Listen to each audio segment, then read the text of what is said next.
ಜಗದಂಬೆ ತಾಯಿ ಆಯಿ ರಾಧಾ ಉಧೋ ಉಧೋ, ತುಳಜಾಪುರದ ವಾಸ ತುಳಜಂಬೆಗೆ ಉಧೋ ಉಧೋ. ಅಂಬೆ ಜಗದಂಬೆ ತಾಯಿ ಆಯಿ ರಾಧಾ ಉಧೋ ಉಧೋ, ತುಳಜಾಪುರದ ವಾಸ ತುಳಜಂಬೆಗೆ ಉಧೋ ಉಧೋ. ತ್ರಿಲೋಕ ಕಲ್ಯಾಣಿ ತ್ರಿಶೂಲಧಾರಿಣಿ, ತ್ರಿಲೋಕ ಕಲ್ಯಾಣಿ ತ್ರಿಶೂಲಧಾರಿಣಿ, ಅಷ್ಟಬಾಹುಗಳುಳ್ಳ ಯೇ ಸಿಂಹವಾಹಿನಿ, ದಯಾಮೂರುತಿ ದಾಕ್ಷಾಯಿಣಿ. ನಮಸ್ಕಾರ ಕೇಳುಗರೆ, ನೀವು ಆಲಿಸುತ್ತಿರುವಿರಿ ಕಲ್ಯಾಣ ಕರ್ನಾಟಕದ ಏಕೈಕ ಹಾಗೂ ಪ್ರಪ್ರಥಮ ಸಮುದಾಯ ಬಾನುಲಿ ಕೇಂದ್ರ ಶರಣಬಸವೇಶ್ವರ ವಿದ್ಯಾವರ್ಧಕ ಸಂಘದ ಅಂತರ್ವಾಣಿ 90.8. ಕೇಳುಗರೆ, ನಿಸ್ಸಂದೇಹವಾಗಿ ಜನ್ ಜನ್ ತಕ್ ಜಾನಕಾರಿ ಎಂಬ ಕಾರ್ಯಕ್ರಮವನ್ನು ನಿಮ್ಮ ಮನೆ ಬಾಗಿಲಿಗೆ ನಾವು ತಂದಿದ್ದೇವೆ. ಇದು ಪಂಚಾಯತ್ ರಾಜ್ ಸಚಿವಾಲಯ ಮತ್ತು ಸಮುದಾಯ ರೇಡಿಯೋ ಅಸೋಸಿಯೇಷನ್ ಸಹಯೋಗದ ವತಿಯಿಂದ ನಮ್ಮ ಅಂತರ್ವಾಣಿ ಸಮುದಾಯ ಬಾನುಲಿ ಕೇಂದ್ರದಲ್ಲಿ ಸುಸ್ಥಿರ ಗುರಿಗಳ ಸ್ಥಳೀಕರಣ ಮತ್ತು ಮಹಿಳಾ ಸ್ನೇಹಿ ಗ್ರಾಮ ಪಂಚಾಯತ್ ಕಾರ್ಯಕ್ರಮವನ್ನು ಪ್ರಸಾರ ಮಾಡುತ್ತಿದ್ದೇವೆ. ಈಗ ಈ ಕಾರ್ಯಕ್ರಮದಲ್ಲಿ ದೇವಿಕಾ ಮತ್ತು ದುರ್ಗಿಯರು ಭೇಟಿಯಾದ ವಿಷಯದ ಆಧಾರಿತ ಸರಣಿಯನ್ನು ಆಲಿಸೋಣ ಬನ್ನಿ. ಬಾ ದುರ್ಗಾ. ನಮಸ್ಕಾರ ದೇವಿಕಾ ಅಕ್ಕ. ನಿಮ್ಮೆಲ್ಲ ಕೆಲಸಗಳು ಯಾವುದೇ ತೊಂದರೆ ಇರಲಾರ್ದೆ ಸರಿಯಾಗಿ ನಡ್ಲಿಗತ್ತವಲ್ಲ? ನಂಗೇನು ಸಮಸ್ಯೆ ಇಲ್ಲ, ಎಲ್ಲ ಕೆಲಸಗಳು ಸರಿಯಾಗೇ ನಡಿಲತ್ತವ. ಆದರೆ ಈ ಇಂಗ್ಲೀಷ್ದೇ ಒಂದು ಸಮಸ್ಯೆ ಆಗ್ಯದ. ಪಂಚಾಯತಿಯ ಪಗಾರದಿಂದ ಹಿಡಿದು ಎಲ್ಲ ಯೋಜನೆಗಳು ಕೆಲಸ ಕಾರ್ಯಗಳು ಈ ಗ್ರಾಮ ಸ್ವರಾಜ್ ಪೋರ್ಟಲ್ನಲ್ಲಿಯೇ ನಡೀತಾವೆ. ಅದು ಆಂಗ್ಲ ಭಾಷೆಯಲ್ಲದ. ಸದ್ಯದ ಪರಿಸ್ಥಿತಿಯಲ್ಲಿ ಇದನ್ನು ಬಿಟ್ಟರೆ ನಮ್ಗೆ ಯಾವ ಕೆಲಸಗಳನ್ನೂ ಆಗೋದಿಲ್ಲ ನೋಡು. ದೇವಿಕಾ, ನೀವೆಲ್ಲಿದ್ದೀರಿನಾ? ಸ್ವಲ್ಪ ನೀವು ಅಪ್ಡೇಟ್ ಆರಿ. ಬರೇ ಹೊಳೆ ಕೂದಲು ಹೊಂದಿದ್ರ ಏನು ಬಿ ಪ್ರಯೋಜನ ಇಲ್ಲ. ಹಾಗೆ ಇಂಗ್ಲೀಷ್ ಭಾಷೆನೂ ಕೂಡ. ಬರೇ ಇಂಗ್ಲೀಷ್ ಭಾಷೆಯಿಂದ ಎಲ್ಲ ಬಿ ಸಾಧ್ಯ ಆಗಲ್ಲ. ನಮ್ಮ ಪಂಚಾಯಿತಿ ಜನಸ್ನೇಹಿ ಆಗಬೇಕು. ಇದು ಆಗ್ಬೇಕಂದ್ರೆ ಜನಸಾಮಾನ್ಯರು ಮಾತಾಡ್ತಾರಲ್ಲ, ಆ ನಮ್ಮ ಮಾತೃಭಾಷೆಯಲ್ಲಿಯೇ ಪಂಚಾಯಿತಿ ಎಲ್ಲ ವ್ಯವಹಾರಗಳು ನಡಿಬೇಕು. ಹಿಂಗಾದಾಗ ಮಾತ್ರ ನಾವು ಎಲ್ಲ ಹಂತಗಳಲ್ಲೇನೂ ಆಡಳಿತ ಮಾಡ್ಲಿಕ್ಕೆ ಸುಗಮ ಆಗ್ತದ ನಮಗ. ಈಗ ಪಂಚಾಯತ್ ರಾಜ್ ಮಂತ್ರಾಲಯವು ಈ ಗ್ರಾಮ ಸ್ವರಾಜ್ ಪೋರ್ಟಲ್ದಾಗ 22 ಕ್ಷೇತ್ರೀಯ ಭಾಷೆಗಳಲ್ಲಿ ಕೆಲಸ ಮಾಡ್ಬೋದಾಗ್ಯದ ಮತ್ತು ಆಡಳಿತನೂ ನಡೆಸ್ಬೋದಾಗ್ಯದ. ಇದ್ರಾಗ ವಿಶೇಷ ಏನಂದ್ರ ಅಲ್ಲಿ ನಮ್ಮ ಕನ್ನಡ ಭಾಷೆನೂ ನಮಗೆ ಸಿಗ್ತದ. ವಾ ದುರ್ಗಾ ವಾ, ಎಂಥ ಖುಷಿ ಸುದ್ದಿ ಹೇಳ್ದಿ. ಈಗ ನನಗೆ ಪಂಚಾಯತಿ ಎಲ್ಲ ವ್ಯವಹಾರಗಳು ಲೆಕ್ಕಪತ್ರಗಳು ತಿಳಿತಾವೆ ನೋಡು. ಅವು ನಮ್ಮ ಭಾಷೆದಾಗ ಇರೋದ್ರಿಂದ ನನಗೆ ಯಾವ ತೊಂದರೆನೂ ಆಗಲ್ಲ. ಈಗ ನನಗೆ ಇಂಗ್ಲೀಷ್ದು ಯಾವುದನ್ನೂ ಗೋಜಿರಲ್ಲ ನೋಡು. ಈಗ ಕನ್ನಡ ಭಾಷೆಯ ಮಾತು ಮುಗೀತು. ಈಗ ನಾವೇನು ನೋಡಮ್ಮಂದ್ರೆ ಗ್ರಾಮವನ್ನು ಮಹಿಳಾ ಸ್ನೇಹಿಯನ್ನಾಗಿ ಮಾಡಲು ದೊಡ್ಡ ಪ್ರಮಾಣದಾಗ ಒಂದು ಅಭಿಯಾನನೇ ನಡೆದದ. ಆ ಅಭಿಯಾನದ ಕುರಿತು ಈಗ ನಾವೆಲ್ಲರೂ ಮಾಹಿತಿ ತಿಳ್ಕೊಳ್ಳೋಣ. ವಾ ದುರ್ಗಾ, ಇವತ್ತೇನು ನೀವು ಒಂದ್ರ ಮೇಲೆ ಒಂದು ಖುಷಿ ಸುದ್ದಿ ಹೇಳತ್ತೀಯಲ್ಲ, ಆ ಅಭಿಯಾನದ ಬಗ್ಗೆ ಸ್ಪಷ್ಟವಾಗಿ ತಿಳಿಸ್ಕೊಡು. ಹಾಂ ಅಕ್ಕ, ಖಂಡಿತವಾಗಿ ಹೇಳ್ತೀನಿ. ಹೆಣ್ಮಕ್ಳಿಗೆ ವಿಶೇಷ ಕಾನೂನುಗಳಾವ ಮತ್ತು ಹಕ್ಕುಗಳನ್ನೂ ಆವ. ಆದ್ರೆ ಅವುಗಳ ಬಗ್ಗೆ ಮಾತ್ರ ನಮಗೆ ತಿಳಿದಿಲ್ಲ. ಅದಕ್ಕಾಗಿ ಹೆಣ್ಮಕ್ಳು ಬಳಲಗತ್ತಾರ. ಅಂದ್ರೆ ನೀ ಏನು ಹೇಳತ್ತಿದ್ದು ಸ್ವಲ್ಪ ತಿಳಿಯಂಗೆ ಹೇಳು. ನೋಡಕ್ಕ, ಪಂಚಾಯತ್ ರಾಜ್ ಸಚಿವಾಲಯವು ಗ್ರಾಮದ ಅಭಿವೃದ್ಧಿಗಾಗಿ 9 ವಿಷಯಗಳನ್ನು ಸ್ಥಳೀಯಗೊಳಿಸಿದೆ. ಅದ್ರಾಗ ಒಂದು ವಿಷಯ ಏನಂದ್ರೆ ಮಹಿಳಾ ಸ್ನೇಹಿ ಪಂಚಾಯತ್. ಈ ವಿಷಯದ ಮ್ಯಾಲ ಕೆಲಸ ಮಾಡೋರ ಗ್ರಾಮದ ಎಲ್ಲ ಮಹಿಳೆಯರ ಮತ್ತು ಮಕ್ಕಳ ಹಿತದೃಷ್ಟಿಯಿಂದ ಗ್ರಾಮದಲ್ಲಿ ಮಹತ್ವದ ಕೆಲಸಗಳು ನಡೀತಾವ. ಸರಿ, ಅಂದ್ರೆ ನೀ ಹೇಳತ್ತಿದ್ಯಲ್ಲ ಮಹಿಳಾ ಸ್ನೇಹಿ ಗ್ರಾಮ ಅಂದ್ರೆ ಇದೇನು? ಪಂಚಾಯತ್ ರಾಜ್ನಿಂದ ನಮ್ಮಂಥ ಮಹಿಳೆಯರಿಗೆ ಸಾಕಷ್ಟು ಸೌಲಭ್ಯಗಳು ಸಿಗ್ತಾವ. ಆದ್ರೆ ಯಾರಿಗೂ ಇದ್ರ ಬಗ್ಗೆ ಗೊತ್ತಿಲ್ಲ. ಆದ್ದರಿಂದ ವಿಷಯವನ್ನು ನಾನು ಇಂದು ನಿಮ್ಮ ಜೊತೆಗೂಡಿ ಅಂತರ್ವಾಣಿಯ ಮೂಲಕ ಎಲ್ಲ ಸ್ನೇಹಿತರಿಗೆ ತಿಳಿಸಲು ಬಂದೀನಿ. ವಾ ನೈಸ್, ನಾ ಕೂಡ ಇದ್ರ ಬಗ್ಗೆ ಓದಿದ್ದ ನೋಡು. ಭಾಳ ಖುಷಿ ಆಯ್ತು ನೋಡು. ಪ್ರತಿಯೊಬ್ಬ ಮಹಿಳೆಗೆ ಬಿ ಈ ಮಾಹಿತಿ ಗೊತ್ತಿರಬೇಕು. ಈಗ ನಮ್ಮ ಗ್ರಾಮದಾಗ ಯಾರೇ ಬಾಲ್ಯ ವಿವಾಹ ಮಾಡ್ತಾರ ಮತ್ತು ಬಾಲ್ಯ ವಿವಾಹ ಮಾಡೋಕ್ಕೆ ಪ್ರೋತ್ಸಾಹ ಕೊಡ್ತಾರಲ್ಲ, ಅವ್ರ ಮ್ಯಾಲ ಕಾನೂನಾತ್ಮಕ ಶಿಕ್ಷೆ ಆಗ್ತದ. ಬಾಲ್ಯ ವಿವಾಹ ನಿಷೇಧ ಕಾಯ್ದೆ 2006 ಪ್ರಕಾರ ಹುಡುಗರಿಗೆ 21 ವರ್ಷ ಮತ್ತು ಹುಡುಗಿಯರಿಗೆ 18 ವರ್ಷ ಆಗಿರಬೇಕು. ಹೌದೌದು, ಇದು ಸರಿಯಾದ ಮಾತದ ನೋಡು. ಅದ್ರ ದುರ್ಗ ಮದಿ ಅಂದ್ರೆ ವರದಕ್ಷಿಣೆ ವಿಷಯನೂ ಬರ್ತದೆ ನೋಡೋದ್ರೊಳಗೆ. ಹೌದು, ಗ್ರಾಮ ಆಗಲಿ ನಗರ ಆಗಲಿ ಎಲ್ಲ ಕಡೆ ಒಂದೇ ಸ್ಥಿತಿ ಅದ. ಇದ್ರ ಕುರಿತು 1961 ಕಾನೂನು ಮಾಡ್ಯಾರ. ಹೌದಾ? ಅಂದ್ರೆ ಈ ಕಾನೂನು ಬಹಳ ಹಿಂದಿನಿಂತೆ ಅದ ಅಂತಾಯ್ತು. ದೇವಿಕಾ ಅಕ್ಕ, ಇದಕ್ಕೆ ಬಿಟ್ರ ಮತ್ತು ನಿಮಗಿನ ಬೇರೆ ವಿಷಯ ಏನ್ರಿ ಗೊತ್ತವೇನು? ಯಾವ ವಿಷಯ ದುರ್ಗಾ? ಹೇಳ್ತೀನಿ ಕೇಳು. ಮದುವೆಯಾದ ನಂತರ ಮಹಿಳೆಯರನ್ನು ದೈಹಿಕವಾಗಿ ಮತ್ತು ಮಾನಸಿಕವಾಗಿ ಹಿಂಸೆ ಮಾಡ್ತಾರೆ. ಮಕ್ಕಳಾಗಲಿಲ್ಲ ಎಂದು ಮಹಿಳೆಯರನ್ನು ದೂಷಣೆ ಮಾಡ್ತಾರೆ. ಮತ್ತು ಈ ರೀತಿ ಮಾಡಿದವರಿಗೆ ಶಿಕ್ಷೆ ಆಗ್ತದ. ಮಹಿಳೆಯರ ಕುಂದುಕೊರತೆ ಆಲಿಸಲು ವಿಶೇಷ ನಾರಿ ಅದಾಲತ್ ಆರಂಭ ಮಾಡ್ಯಾರ. ನೀ ಏನು ಹೇಳತ್ತಿದ್ದೀಯ ದುರ್ಗಾ? ಉದ್ಯೋಗಸ್ಥ ಮಹಿಳೆಯರು ಎಷ್ಟು ಸಮಸ್ಯೆಗಳನ್ನು ಸವಾಲುಗಳನ್ನು ಎದುರಿಸ್ಲಿತ್ತಾರ. ಅವ್ರಿಗಾಗಿ ಏನಾದರೂ ಪರಿಹಾರ ಅದ ಏನು? ಹೌದಕ್ಕ, ಪರಿಹಾರ ಆದಲ್ಲ. ಯಾವುದೇ ಉದ್ಯೋಗಸ್ಥ ಮಹಿಳೆಯು ಉದ್ಯೋಗ ನಿರ್ವಹಿಸುವ ಸ್ಥಳದಾಗ ಲೈಂಗಿಕ ಕಿರುಕುಳ ಆಯಿತು ಇಲ್ಲ ಬೇರೆ ರೀತಿ ಪೀಡೆಗೆ ಒಳಗಾದ್ರಂದ್ರೆ ಅಧಿನಿಯಮ 2013 ಪ್ರಕಾರ ಸೂಕ್ತ ಪರಿಹಾರದ ಅವಕಾಶ ಕಲ್ಪಿಸ್ಯಾರ. ನಿಜ, ಹಳ್ಳಿಯಲ್ಲಿ ಹೆಣ್ಮಕ್ಕಳು ಎಷ್ಟು ಸುರಕ್ಷಿತವಾಗಿರ್ತಾರ ಮತ್ತು ಅವ್ರಿಗೆ ಬೇಕಾದ ವಸ್ತುಗಳು ಅವ್ರಿಗೆ ಸುಲಭವಾಗಿ ಸಿಕ್ಕಾಗ ಮಾತ್ರ ಇಡೀ ಹಳ್ಳಿ ಸಂತೋಷದಿಂದಿರಲು ಸಾಧ್ಯ ಆಗ್ತದ. ಈಗ ನೋಡಿ ಅಕ್ಕ, ಹುಡುಗಿಯರಿಗೆ ಶಿಕ್ಷಣ, ಆರೋಗ್ಯ ಮತ್ತು ಹೊರಾಂಗಣ ಆಟಗಳ ಆಡ್ಲಿಕ್ಕೆ ಸ್ಥಳ ಸಿಗಬೇಕು. ಯಾರೇ ಸಾಲಿ ನಡ್ಬರ್ಕ್ ಬಿಟ್ರಂದ್ರೆ ಅವ್ರಿಗೆ ಮತ್ತೆ ಸಾಲಿಗೆ ಸೇರಿಸ್ಬೇಕು ಮತ್ತು ವಯಸ್ಕರ ಶಿಕ್ಷಣ ತರಗತಿಗಳು ಪ್ರಾರಂಭ ಮಾಡಬೇಕು. ಹೌದು, ನಿಜಕ್ಕೂ ಮಹಿಳೆಯರು ತಮ್ಮ ಇಷ್ಟ ಅನಿಷ್ಟಗಳನ್ನು ಹೆಂಗೆ ನಿರ್ವಹಿಸ್ಬೇಕೆಂದು ಅವ್ರಿಗೆ ತಿಳುವಳಿಕೆ ಇರಬೇಕು. ಸುರಕ್ಷತೆ ಅಂದ್ರೇನು? ರಾತ್ರಿ ಗ್ರಾಮದಲ್ಲಿ ಬೆಳಕಿರಬೇಕು, ರಸ್ತೆಗಳು ಚಲೋ ಇರಬೇಕು, ಗ್ರಾಮಕ್ಕೆ ದವಾಖಾನೆಗಳಾಗಬೇಕು, ಭರವಸೆ ಕಾರ್ಯಕರ್ತೆಯರು ಇರಬೇಕು. ನೀ ಹೇಳಿದ್ದು ಸರಿಯದ ನೋಡಕ್ಕ. ಗರ್ಭಿಣಿ ಮಹಿಳೆಯನ್ನ ಹ್ಯಾಂಗ ಕಾಳಜಿ ವಹಿಸ್ಬೇಕಂತ ಹೇಳಕ್ಕ ವೈದ್ಯರ ಅಗತ್ಯ ಅದ. ಗರ್ಭಿಣಿಯರನ್ನ ನಗರಕ್ಕೆ ಕರ್ಕೊಂಡು ಹೋಗೋದು ಅಷ್ಟು ಸುಲಭದ ಕೆಲಸ ಅಲ್ಲ. ಪ್ರತಿಯೊಬ್ಬ ಹೆಣ್ಣು ಮತ್ತು ಹೆಣ್ಣಿನ ಮೂಲಭೂತ ಅಗತ್ಯತೆಗಳನ್ನು ಪೂರೈಸಬೇಕು. ಮತ್ತು ಮುಖ್ಯವಾದ ವಿಷಯ ಏನಂದ್ರೆ ಈ ಸೌಲಭ್ಯಗಳು ಎಲ್ಲರಿಗೂ ಸರಿಯಾಗಿ ಸಿಗಬೇಕು. ಅಂಗವಿಕಲರಿಗೆ, ಪರಿಶಿಷ್ಟ ಜಾತಿ ಮಹಿಳೆಯರಿಗೂ ಸಹ ಅವು ದೊರಕಬೇಕು. ಅಕ್ಕ, ನೀವು ಸರಿಯಾಗಿ ಹೇಳಿದ್ರಿ. ಇವೆಲ್ಲ ಗ್ರಾಮ ಪಂಚಾಯಿತಿಯಿಂದ ನೀಡಗತ್ತಾರ.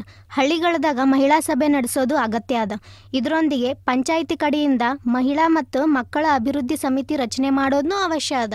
ಹೌದು, ಎಲ್ಲದಕ್ಕಿಂತ ಮುಖ್ಯವಾಗಿ ಮಹಿಳೆಯರ ಆರೋಗ್ಯ. ಅವರನ್ನು ನಿಯಮಿತವಾಗಿ ಪರೀಕ್ಷಿಸಬೇಕು, ಲಸಿಕೆ ಹಾಕಿಸ್ಬೇಕು.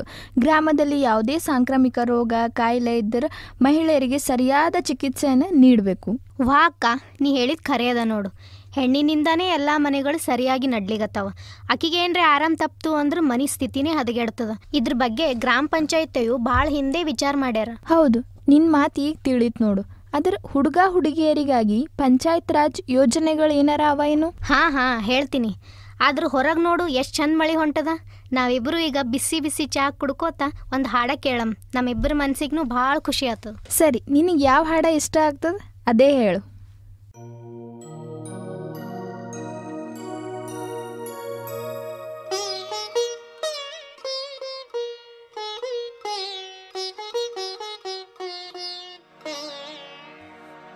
ತಾಯಿ ನಿನ್ನ ಉಪಕಾರವನು ಮರೆಯಲೆಂದು ನಾನು, ತಾಯಿ ನಿನ್ನ ಉಪಕಾರವನು ಮರೆಯಲೆಂದು ನಾನು, ನಿನ್ನ ಮೋಹ ಮಮತೆಗಳನ್ನು ವರ್ಣಿಸಲು ಸಾಧ್ಯವೇನು, ನಿನ್ನ ಮೋಹ ಮಮತೆಗಳನ್ನು ವರ್ಣಿಸಲು ಸಾಧ್ಯವೇನು.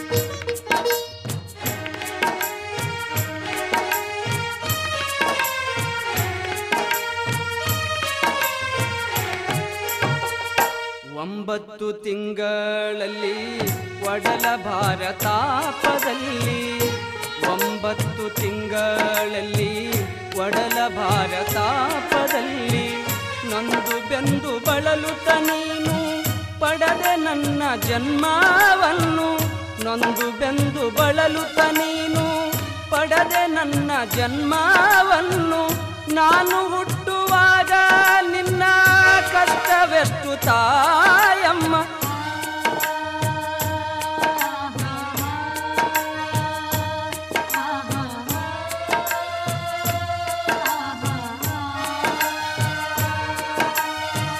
ನಾನು ಹುಟ್ಟುವಾಗ ನಿನ್ನ ಕಷ್ಟವೆಷ್ಟು ತಾಯಮ್ಮ, ನನ್ನ ಜನ್ಮದೊಂದಿಗೆ ನಿನ್ನ ಪುನರ ಜನ್ಮವಾಯಿತಮ್ಮ, ಮತ್ತೆ ಹುಟ್ಟಿ ಬಂದೆಯಮ್ಮ, ನನ್ನ ಜನ್ಮದೊಂದಿಗೆ ನಿನ್ನ ಪುನರ ಜನ್ಮವಾಯಿತಮ್ಮ, ಮತ್ತೆ ಹುಟ್ಟಿ ಬಂದೆಯಮ್ಮ.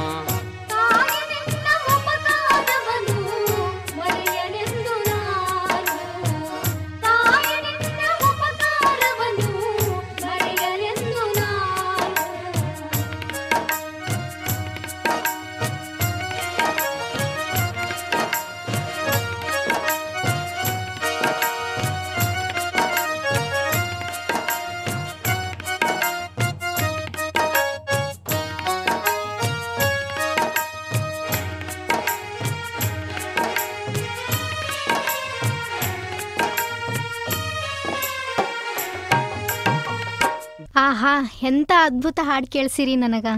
ಈಗ ನಿಮ್ಮ ಪ್ರಶ್ನೆಗೆ ಉತ್ತರ ಕೊಡ್ತೀನಿ. ಯೋಜನೆಯರೇ ಭಾಳಷ್ಟು ಅವ. ಇವತ್ತಿನ ಮಕ್ಕಳೇ ನಮ್ಮ ಮುಂದಿನ ದೇಶದ ಭವಿಷ್ಯಹಾರ. ಮತ್ತು ಈ ಮುಂಬರುವ ಪೀಳಿಗೆಯನ್ನು ಗಟ್ಟಿ ಮಾಡಬೇಕು. ಅದಕ್ಕೆ ಆರಾಮದಾಯಕ ಕ್ರೀಡೆಗಳ ಆಡ್ಲಿಕ್ಕೆ ನಮ್ಮ ಶಾಲಾ ಕಾಲೇಜುಗಳದಾಗ ವಿಶಾಲವಾದ ಮತ್ತು ವ್ಯವಸ್ಥಿತ ಮೈದಾನಗಳು ಅವ. ಈ ಸೌಲಭ್ಯಗಳರ ಅವ, ಆದ್ರೆ ಓದ್ಲಕ್ಕೆ ರೊಕ್ಕ ಬೇಕಲ್ಲ. ಎಲ್ಲರಿಂದಲೂ ಈ ಖರ್ಚು ನಿಭಾಯಿಸ್ಲಕ್ಕರ ಸಾಧ್ಯ ಇಲ್ಲ. ಹಾಗಾದ್ರೆ ಈಗ ಏನು ಮಾಡಬೇಕು? ಭಾಳ ಸರಳದ ನೋಡು. ಸರ್ಕಾರ ಸಬ್ಸಿಡಿ ನೀಡ್ತದ. ಅಷ್ಟೇ ಅಲ್ಲ, ಬಾಲ ಪಂಚಾಯತ್ ಸಮಿತಿಯನ್ನು ಆರಂಭ ಮಾಡ್ಯದ. ಇಲ್ಲಿ ಹುಡುಗರು ಮತ್ತು ಹುಡುಗಿಯರು ತಮ್ಮ ಸಮಸ್ಯೆಗಳನ್ನು ಹೇಳ್ಕೋಬಹುದು. ಬಾಲ ಅಪರಾಧವನ್ನು ತೊಡೆದು ಹಾಕಲು ಕಾಯಿದೆ 2015 ಸಹ ಸೇರ್ಸ್ಯಾರ. ಹೌದು, ಬಾಲ ಅಪರಾಧಿಗಳು ದಿನದಿಂದ ದಿನಕ್ಕೆ ಹೆಚ್ಚಾಗ್ಲತ್ತಾರ. ಆದ್ರೀಗ ಗ್ರಾಮ ಪಂಚಾಯಿತಿ ವಿಶೇಷ ಗಮನ ಹರಿಸ್ಯದ. ಮಕ್ಕಳ ಹಕ್ಕುಗಳು, ಮಕ್ಕಳ ಸುರಕ್ಷತೆ ಮತ್ತು ಮಕ್ಕಳ ಭಾಗವಹಿಸುವಿಕೆ ಕುರಿತು ವಿಶೇಷ ಅಭಿಯಾನವನ್ನು ಪ್ರಾರಂಭ ಮಾಡ್ಯಾರ. ಈ ವಯಸ್ಸಿನ ಮಕ್ಕಳನ್ನು ಕಾಪಾಡ್ಕೊಳ್ಳೋದು ತುಂಬ ಕಷ್ಟ ಅದ. ಹೌದು, ಆದ್ದರಿಂದ ಅವರಿಗೆ ಲೈಂಗಿಕ ಶಿಕ್ಷಣದ ಅರಿವನ್ನು ಕೂಡ ನೀಡ್ಲಗತ್ತಾರ. ಒಂದು ವಯಸ್ಸಿನ ನಂತರ ಹುಡುಗಿಯರು ತಮ್ಮ ದೇಹವನ್ನು ಹೆಂಗೆ ಸ್ವಚ್ಛವಾಗಿ ಇಟ್ಕೋಬೇಕು ಅನ್ನೋ ತಿಳುವಳಿಕೆನೂ ನೀಡಗತ್ತಾರ. ಎಂತಹ ಒಳ್ಳೆ ಕೆಲಸ. ಎಲ್ಲವನ್ನು ಸಾಧಿಸಲು ಪಂಚಾಯತ್ ರಾಜ್ ಅವರ ಪ್ರಯತ್ನ ನಿಜಕ್ಕೂ ಮೆಚ್ಚುವಂಥದ್ದದ. ಸಂಕ್ಷಿಪ್ತವಾಗಿ ಹೇಳುವುದಾದರೆ ಗ್ರಾಮ ಪಂಚಾಯತ್ ಮಹಿಳಾ ಮತ್ತು ಮಕ್ಕಳ ಸ್ನೇಹಿಯಾಗಬೇಕು. ಸಂಪೂರ್ಣವಾಗಿ ಸರಿ. ನಾವು ಮಹಿಳೆಯರು ಸುರಕ್ಷಿತವಾಗಿದ್ದರ ನಾವು ಪ್ರಗತಿ ಹೊಂದುತ್ತೀವಿ, ನಾವು ಕಲಿತೀವಿ, ನಮಗೆ ಉದ್ಯೋಗಗಳು ಸಿಗ್ತಾವ ಮತ್ತು ನಮ್ಮ ಮನೆ ಆರ್ಥಿಕ ಪರಿಸ್ಥಿತಿನೂ ಸುಧಾರಿಸ್ತದ. ಹೌದು, ಹಳ್ಳಿ ಅಭಿವೃದ್ಧಿ ಆಗ್ತದ. ಆದ್ರೆ ಇವೆಲ್ಲದಕ್ಕೂ ಮಹಿಳಾ ಸ್ನೇಹಿ ಗ್ರಾಮ ಪಂಚಾಯಿತಿ ಮಾಡುವುದು ಅವಶ್ಯದ. ಈ ವಿಷಯಗಳು ತಿಳಿಲಾರ್ದ ಜನರು ನಮ್ಮ ಇಂದಿನ ಮಾತುಕತೆಯಿಂದ ಖಂಡಿತವಾಗಿಯೂ ಇದ್ರ ಬಗ್ಗೆ ಅರ್ಥ ಮಾಡ್ಕೊಳ್ತಾರೆ. ಅದ್ರ ಬಗ್ಗೆ ನಂಗೆ ಸಂಪೂರ್ಣ ಖಾತ್ರಿ ಅದ ನೋಡು. ಇದು ನಾ ಇಲ್ಲಿಗೆ ಬಂದ ಉದ್ದೇಶ ಆಗಿತ್ತು ನೋಡು. ಈಗ ನಾನು ನಿಮಗೆ ಇನ್ನೂ ಒಂದು ಮುಖ್ಯವಾದ ವಿಷಯ ಹೇಳ್ತೀನಿ. ಜನ್ ಯೋಜನಾ ಅಭಿಯಾನ ಅಕ್ಟೋಬರ್ 2 ಪ್ರಾರಂಭ ಆಗತ್ತದ. ಇದರ ಅರ್ಥ ನಮ್ಮ ಗ್ರಾಮ ಪಂಚಾಯಿತಿಯ ಅಭಿವೃದ್ಧಿ ಯೋಜನೆಯನ್ನು ಗ್ರಾಮದ ಎಲ್ಲ ಜನರು ಸೇರಿ ಮಾಡುವ ಅಭಿಯಾನ ಆಗ್ಯದ. ನಾವೆಲ್ಲರೂ ಅದ್ರಾಗ ಭಾಗವಹಿಸಬೇಕು. ಮತ್ತು ಅದ್ರ ಜೊತೆಗೇನೆ ಸ್ವಚ್ಛತಾ ಹಿ ಸೇವಾ ಅನ್ನೋ ಯೋಜನೆನೂ ಚಾಲ್ತಿಯೊಳಗದ. ನಾವೆಲ್ಲರೂ ತಪ್ಪದೆ ಸೇವೆ ಮಾಡಬೇಕು. ನೀ ಹೇಳಿದ್ದೆಲ್ಲ ಸರಿ ಅದ ನೋಡು ದುರ್ಗಾ. ನೀ ಯಾವಾಗಲೂ ಇಲ್ಲಿಗೆ ಬಂದು ಬಹಳ ಉಪಯುಕ್ತ ಮಾಹಿತಿಯನ್ನು ನೀಡ್ತಿರ್ತಿ. ನಾನು ನಿನ್ನನ್ನು ನಿಜವಾಗಿಯೂ ಪ್ರಶಂಸಿಸುತ್ತೇನೆ. ಹೋ, ಇದು ಹೊಗಳಿಕೆಯ ಮಾತು. ಇದು ನನ್ನ ಕರ್ತವ್ಯ ಅದ. ಸರಿ, ಈಗ ಮಾತುಕತೆ ಮುಗೀತು. ನನ್ನ ಕಾರ್ ಹೊರಡ್ತದ. ನಾ ಹೋಗಿ ಬರ್ತೀನಿ. ಹೌದಾ? ಮುಂದಿನ ಬಾರಿಯೂ ಇಂತಹ ಒಳ್ಳೆಯ ಮಾಹಿತಿಯೊಂದಿಗೆ ಬಾ. ಹಾಂ, ಖಂಡಿತವಾಗಿಯೂ ಬರ್ತೀನಿ. ಶ್ರೋತೃಗಳೇ, ಇದುವರೆಗೆ ಕೇಳಿದ್ರಲ್ಲ ಪಂಚಾಯತ್ ರಾಜ್ ಸಚಿವಾಲಯದ ಜನ್ ತಕ್ ಜಾನಕಾರಿ ಎಂಬ ಕಾರ್ಯಕ್ರಮದ 4ನೇ ಶ್ರೇಣಿಯಾದ ಮಹಿಳಾ ಸ್ನೇಹಿ ಕಾರ್ಯಕ್ರಮವನ್ನು. ಈ ಕಾರ್ಯಕ್ರಮದಲ್ಲಿ ಈ ಗ್ರಾಮ ಸ್ವರಾಜ್ ಪೋರ್ಟಲ್ನಲ್ಲಿ 22 ಸ್ಥಳೀಯ ಭಾಷೆಗಳನ್ನು ಅಳವಡಿಸಿದ್ದು ಅದನ್ನು ಹೇಗೆ ಉಪಯೋಗಿಸಿಕೊಳ್ಳಬೇಕು ಎನ್ನುವುದರ ಬಗ್ಗೆ ಮಾಹಿತಿ ತಿಳಿದುಕೊಂಡೆವು. ಅದರ ಜೊತೆಗೆ ಬಾಲ್ಯ ವಿವಾಹ ಮಾಡಿದವರಿಗೆ ಮತ್ತು ಬಾಲ್ಯ ವಿವಾಹ ಮಾಡಲು ಸಹಕರಿಸಿದವರಿಗೂ ಕೂಡ ಕಾನೂನು ಕ್ರಮ ಕೈಗೊಳ್ಳಲಾಗುವುದರ ಬಗ್ಗೆ ಅರಿತೆವು. ಒಂದು ಗ್ರಾಮವೆಂದರೆ ಆ ಗ್ರಾಮದಲ್ಲಿ ಬೀದಿ ದೀಪಗಳು, ಒಳ್ಳೆಯ ರಸ್ತೆ, ಒಳ್ಳೆಯ ಆಸ್ಪತ್ರೆ ಮತ್ತು ಭರವಸೆಯ ವೈದ್ಯರು ಕೂಡ ಇರಬೇಕು. ಈ ಗ್ರಾಮದಲ್ಲಿ ಗರ್ಭಾವಸ್ಥೆಯ ಮಹಿಳೆಯರು ಯಾವ ರೀತಿ ಕಾಳಜಿ ವಹಿಸಿಕೊಳ್ಳಬೇಕು ಎನ್ನುವುದನ್ನು ತಿಳಿಸಿಕೊಡಲು ಒಬ್ಬ ವೈದ್ಯರು ಇರಬೇಕು. ಮತ್ತೆ ಆ ಗ್ರಾಮದಲ್ಲಿ ಹೆಣ್ಣು ಮಕ್ಕಳಿಗೆ ಬೇಕಾದ ಎಲ್ಲ ವಸ್ತುಗಳು ಅಲ್ಲಿ ದೊರಕಿದಾಗ ಮಾತ್ರ ಆ ಒಂದು ಗ್ರಾಮವು ಮಹಿಳಾ ಸ್ನೇಹಿ ಗ್ರಾಮವಾಗಲು ಸಾಧ್ಯವಾಗುತ್ತದೆ. ಈ ಎಲ್ಲ ವಿಷಯಗಳನ್ನು ಅರಿತುಕೊಂಡು ನಮ್ಮ ಗ್ರಾಮಗಳನ್ನು ಸಹ ನಾವು ಮಹಿಳಾ ಸ್ನೇಹಿ ಗ್ರಾಮಗಳನ್ನಾಗಿ ಮಾಡೋಣ ಎಂದು ಹೇಳುತ್ತಾ ಇಲ್ಲಿಗೆ ಈ ಕಾರ್ಯಕ್ರಮವನ್ನು ಮುಕ್ತಾಯಗೊಳಿಸುತ್ತಿದ್ದೇವೆ. ಆದಷ್ಟು ಬೇಗ ಈ ಪಂಚಾಯತ್ ರಾಜ್ ಸಚಿವಾಲಯದ ಜನ್ ತಕ್ ಜಾನಕಾರಿ ಎಂಬ ಕಾರ್ಯಕ್ರಮದ ಮತ್ತೊಂದು ಶ್ರೇಣಿಯೊಂದಿಗೆ ನಾವು ಬರುತ್ತೇವೆ. ಅಲ್ಲಿಯವರೆಗೂ ಆಲಿಸಿ ಶರಣಬಸವೇಶ್ವರ ವಿದ್ಯಾವರ್ಧಕ ಸಂಘದ ಸಮುದಾಯ ಬಾನುಲಿ ಕೇಂದ್ರ ಅಂತರ್ವಾಣಿ 90.8.